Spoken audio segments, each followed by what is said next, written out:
Greenhouse gases are gases that trap heat in the Earth's atmosphere and contribute to global warming and climate change.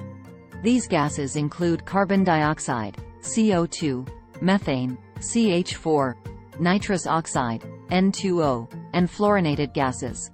Sources of greenhouse gases can be natural, such as volcanic activity and wildfires, or human-made, such as burning fossil fuels and deforestation.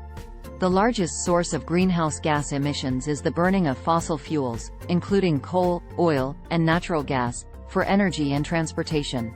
This releases Colorado-2 into the atmosphere, which remains there for a long time and continues to contribute to global warming.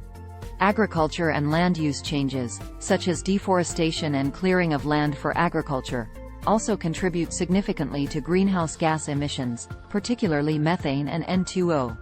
Other human activities that contribute to greenhouse gas emissions include industrial processes, such as cement production and manufacturing, as well as waste disposal and treatment.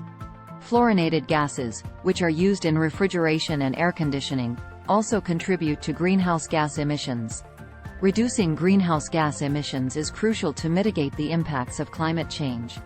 This can be achieved through a combination of measures, including increasing energy efficiency, transitioning to renewable energy sources, reducing waste, improving agricultural practices, and preserving forests and other ecosystems.